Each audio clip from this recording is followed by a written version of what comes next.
Good evening students, मेरा नाम निधि है और मैं जूलॉजी की फैकल्टी हूँ जी। तो आज का हमारा जो टॉपिक रहेगा जूलॉजी से वो रहेगा ह्यूमन फिजियोलॉजी। ह्यूमन फिजियोलॉजी से हमने जो टॉपिक पिक किया है वो है हमारा एक्सक्रीशन चैप्टर। एक्सक्रीशन जो आपका जो इंडेक्स है उसमें एक्सक्रीशन चैप्टर आता है आपका आफ्टर सर्कुलेशन चैप्टर से। तो एक्सक्रीशन चैप्टर क्यों रिक्वायर्ड है? एक्सक्रीशन एक तो पता है आपको, एलिमिनेशन ऑफ बॉडी वेस्ट, उसको एलिमिनेट करने के लिए, बॉडी वेस्ट को एलिमिनेट करने के लिए। उसके बाद हमारे पास इसका इंपॉर्टेंस जो रहता है एक्सक्रीशन चैप्टर की according to your NEET exam, तो इसमें आपको 2 से 3 क्वेश्चन आने की पॉसिबिलिटी रहती है। और जो क्वेश्चन आते हैं वो आपको किडनी के जनरल स्ट्रक्चर से भी आ सकते हैं, प्लस किडनी की जो डिजीज़ है उनमें से भी आ सकते हैं। साथ में आपका जो फिजियोलॉजी है, रीनल फिजियोलॉजी, यानी कि ब्लड कैसे आता है किडनी में, उसके बाद ब्लड कैसे फिल्टर होता है, उस चीज़ के ऊपर भी आपको क्वेश्चन आने की पॉसिबिलिटी रहती है। तो जो क्वेश्चन आते हैं, जो आज हम करेंगे overview of renal physiology. Overview of renal physiology में हम पढ़ेंगे, उसमें आएगा हमारा किसके बारे में, रीनल कॉर्पसल के बारे में। उसके बाद आएंगे हमारी फिल्ट्रेशन मेम्ब्रेन, कितना प्रेशर उसमें होता है, एंड जो स्ट्रक्चर है नेफ्रॉन का या मालपिजन ट्यूब्यूल का वो किस तरह से होता है। तो स्टार्ट करते हैं हमारा topic, that is overview of renal physiology.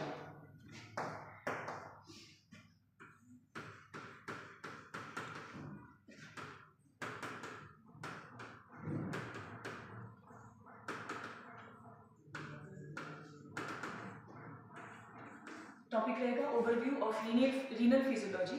तो जो रीनल फिजियोलॉजी है वो 3 स्टेप्स पे हमारे पास चलती है। 3 स्टेप कौन कौन से हैं? सबसे पहले होगा हमारे पास अल्ट्रा फिल्ट्रेशन। अल्ट्रा फिल्ट्रेशन होती है जो कि हाई प्रेशर मेंटेन, उसमें हमारे पास 3 टाइप का प्रेशर रहता है। दैट इज, एक है हमारे पास ग्लोमेरुलर फिल्ट्रेशन प्रेशर जो कि होता है ग्लोमेरुलर ब्लड प्रेशर, जो कि ब्लड एक्सर्ट करता है किस पे, ग्लोमेरुलस की जो कैपिलरी है उसमें ब्लड प्रेशर एक्सर्ट करता है। उसके बाद है हमारे पास ब्लड का कोलॉइडल प्रेशर, जो कि प्रोटीन द्वारा एक्सर्ट किया जाता है ब्लड के ऊपर। प्रोटीन हमारे पास होती है डिफरेंट, एल्बुमिन होती है, फिब्रिनोजन होती है, एंड ग्लोबुलिन होती है। ये तीनों प्रोटीन जो प्रेशर एक्सर्ट करती हैं ब्लड पे, वो उसको हम क्या बोलते हैं, उसको बोलते हैं हम कोलॉइडल प्रेशर ऑफ ब्लड। ठीक है। उसके बाद हमारे पास एक तीसरा प्रेशर रहता है, दैट इज हमारे पास रहता है कैप्सुलर हाइड्रोस्टैटिक प्रेशर। वो है बोमन कैप्सूल का प्रेशर। बोमन कैप्सूल के अंदर कितना प्रेशर होता है, कितना मेंटेन किया है उसने, ताकि फिल्ट्रेशन जो है वो इजीली हो सके, जो मिनरल्स है या फिर वाटर है उसका आउटफ्लो हो सके इजीली। उसके लिए ये तीन तरह के प्रेशर मेंटेन होते हैं। मैं फिर से रिपीट करूंगी, हमारे पास प्रेशर कौन कौन से होते हैं। एक है GBHP। तो 3 टाइप के जो प्रेशर्स हैं, एक है हमारे पास, first one is GBHP। GBHP क्या होता है? ग्लोमेरुलर ब्लड फिल्ट्रेशन प्रेशर या ग्लोमेरुलर ब्लड हाइड्रोस्टैटिक प्रेशर। और ये रहता है हमारे पास 55 mmHg, and it's full form is glomerular blood hydrostatic pressure. ये ग्लोमेरुलर ब्लड हाइड्रोस्टैटिक प्रेशर जो है ये एक्सर्ट किया जाता है, जो ग्लोमेरुलस के अंदर ब्लड फ्लो है वो एक्सर्ट करता है इस प्रेशर को ग्लोमेरुलर कैपिलरीज के ऊपर। प्रेशर एक्सर्टेड बाय, मैं लिख देती हूँ, प्रेशर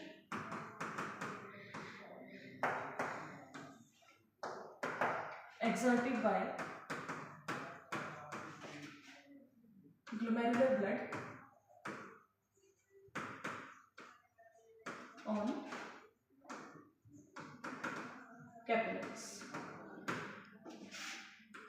एंड इसकी जो रेंज रहती है दैट इज 55 mmHg से। दूसरा जो प्रेशर है हमारे पास blood colloidal osmotic pressure. Second pressure is blood colloidal, जिसको इन शॉर्ट हम BCOP भी बोलते हैं, दैट इज, और इसको हम बोलते हैं ब्लड कोलॉइडल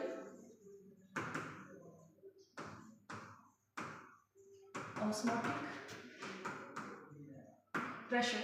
एंड BCOP की जो रेंज रहती है हमारे पास वो रहती है 30 mmHg, and this is pressure exerted by proteins on blood, that is pressure exerted by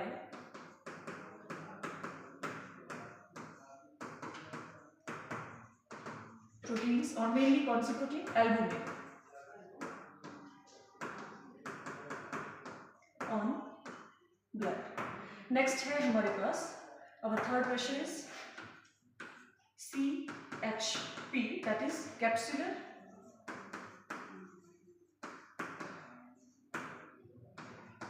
hydrostatic pressure, and ये रहता है 15 mmHg, एंड ये है जो कैप्सूल के अंदर, बोमन कैप्सूल के अंदर जो फ्लूइड रहता है,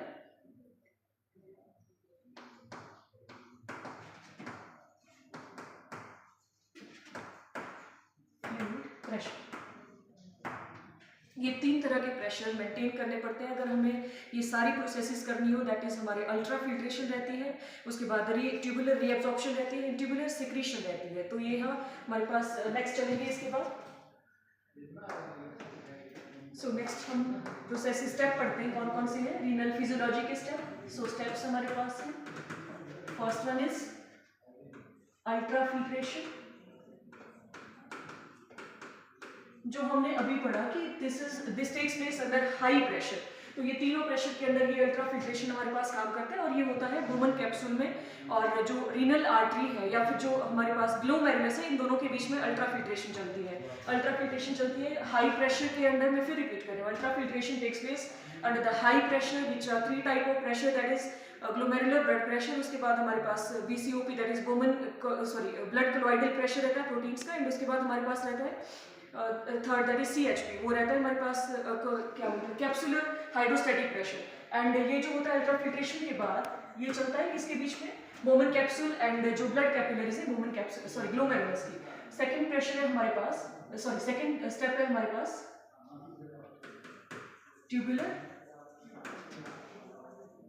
reabsorption and third is tubular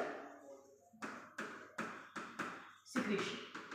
तो ट्यूबुलर रीएब्जॉर्प्शन, सबसे पहले तो हमें इस बात पे ध्यान देने की जरूरत है कि इसको रीएब्जॉर्प्शन हमने क्यों बोला, why this term is not simply called as absorption. Reabsorption क्यों बोला, तो रीएब्जॉर्प्शन में इसको इसलिए बोला क्योंकि हमारे पास एक बार पहले चीजें इंटेस्टाइन में हमारे GIT में एब्जॉर्ब हो चुकी हैं, ये फिर से फिल्टर होकर हमारे पास बोमन कैप्सूल में आती हैं और फिर से हमें इसको क्या है रीएब्जॉर्ब करना है। तभी हमने इसको क्या बोला, ट्यूबुलर रीएब्जॉर्प्शन बोला। एंड ट्यूबुलर सिक्रीशन मतलब ब्लड से हम कहाँ यूरिन में जो चीजें भेजते हैं उसको हम क्या बोलते हैं, that is called as secretion. Body से जो यूरिन में, यानी कि ब्लड से हम कहाँ भेजते हैं, यूरिन में जो चीजें भेजते हैं उसको हमने क्या बोला, that is called as tubular secretion.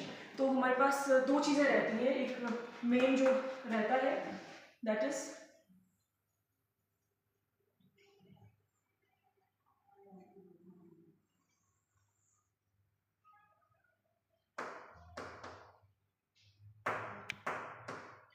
Bowman capsule, जो इसका एक्सटेंडेड पार्ट रहता है that will be highly convoluted tubule. Highly convoluted मतलब इसका वेवी स्ट्रक्चर होता है, कॉइल्ड स्ट्रक्चर होता है, एंड इसके अंदर ब्लड सप्लाई रहती है सेपरेटली। एक रहता है एफरेंट रीनल आर्टरियोल जो कि कैपिलरीज में डिवाइड हो जाता है, जो भी बोमन कैप्सूल के अंदर एंटर करेगा। एंड उसके बाद ये आर्टरियोल, ये कैपिलरी बहुत सारे यूनाइट होकर फिर से एक इफेरेंट आर्टरियोल बनाएंगे।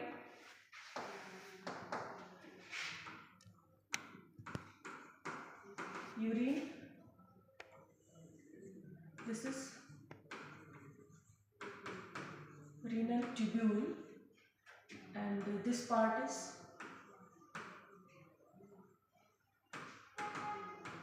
Bowman capsule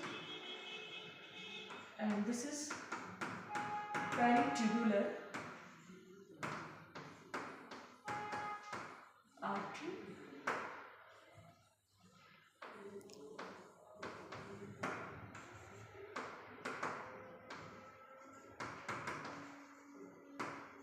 capillary.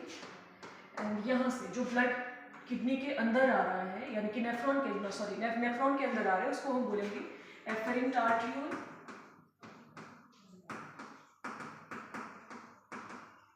एंड जो blood away to the nephron लेके जा रहा है उसको हम बोलेंगे इफेरेंट आर्टरियोल।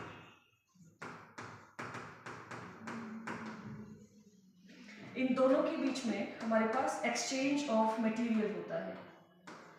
जो हमारे पास एरो डाउन आ रहा है, यानी कि हमारे पास जो ब्लड की तरफ जो एरो आ रहा है, ब्लड कैपिलरी की तरफ जो एरो आ रहा है, ये होगा हमारे पास, this is called as reabsorption. And जो अवे टू द ब्लड जा रहा है उसको हम बोलेंगे सिक्रीशन।